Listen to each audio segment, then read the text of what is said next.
آنچه را برای خدا ترک کردی، خداوند چیزی بهتر به تو خواهد داد.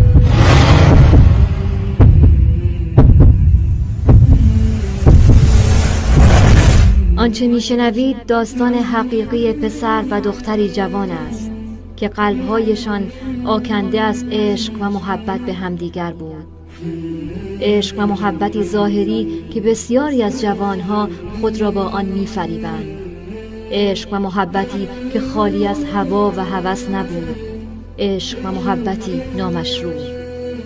این عشق و محبت آنها را وادار کرده بود که با همدیگر ارتباط داشته باشند و تلفنی صحبت کنند، دو نامحرم. حال آنکه رسول گرامی اسلام صلی الله علیه و سلم فرموده اند که اگر مرد و زنی نامحرم با همدیگر خلوت کنند، سومین نفرشان شیطان خواهد بود. این ارتباط آنها 6 سال به طول انجامید. پس از گذشت 6 سال، روزی از روزها پسر پس از شنیدن پند و موعظه‌ای متحول گردید و به سوی خدا بازگشت. متوجه گردید که عشق حقیقی عشق به خداوند است و فهمید که این عشقی که او آن را به نام عشق می‌شناسد هوسی بیش نیست. ارتباط با یک نامحرم، خلوت کردن با یک دختر. با خود می‌اندیشید که چه کار کند و چگونه خود را از این مهلکه نجات دهد. آیا عشق حقیقی یعنی محبت و پیروی از خداوند را برای خود برگزیند یا با عشقی نامشروع و هوسی زودگذر تیشه بر ریشه آن عشق حقیقی بزند؟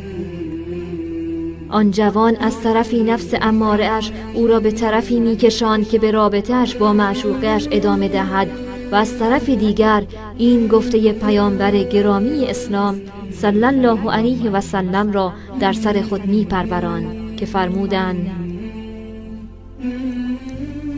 هر کس چیزی را به خاطر خداوند رها کند، خداوند چیز بهتر را نصیب او خواهد کرد. با خود این تصمیم را گرفت که حقیقت را بگوید و با عشق 6 سالی خود صحبت کند و بگوید که ما در این 6 سال در اشتباه بودیم و این ارتباط ما جز ضربه زدن به ایمان و عفت و زندگیمان چیزی دیگر نبود. بیا و به خاطر خدا دست از این ارتباط برداریم. دختر نیز تحت تأثیر نصیحت‌های او قرار گرفت، نصیحت‌هایی که آمیخته با صداقت و راستی و پاکی و عفت بود. حرفش را قبول کرد و به همدیگر عهد بستند که به خاطر رضای خدا از همدیگر جدا شوند و دیگر هیچ ارتباطی با همدیگر نداشته باشند. بعد از مدتی خانواده آن جوان از آن محله نقل مکان کردند. هرچه بیشتر می‌گذشت و فراقشان طولانی تر می‌شد، آن عشق ظاهری بین این دو جوان کم و کم رنگتر می‌شد. اندک اندک همدیگر را فراموش کردند تا به جایی رسید که هر کدام از آنها از فکر و خیال بلکه در یک کلام از زندگی یکدیگر بیرون رفتند و دیگر هیچ کدام از آن دو از یکدیگر و از خانواده یکدیگر خبری نداشتند. زمان و مکان آن دو را از هم جدا کرده بود.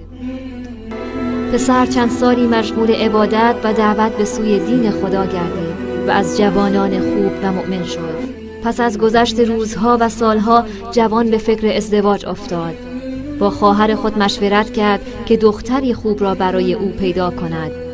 مدتی بعد خواهرش گفت که من دختری را برایت پیدا کرده ام که بسیار با ایمان و خوش اخلاق و با حجاب و با حیاست و این دختر بهترین گزینه برای توست. آن جوان پس از مشورت با خانواده مادر خود را به خواستگاری فرستاد و قرار گذاشتند که قبل از هر چیز دختر و پسر همدیگر را ببینند.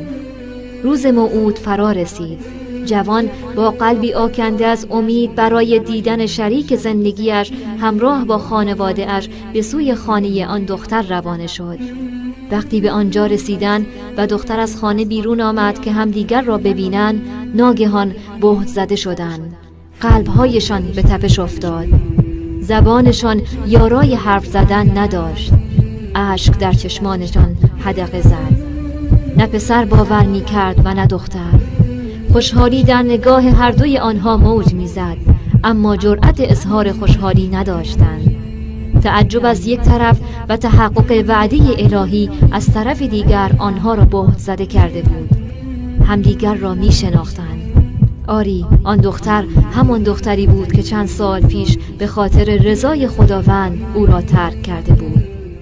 پس ای جوان مسلمان، بدان که اگر چیزی را به خاطر خدا ترک کنی، خداوند چیزی بهتر به تو عطا خواهد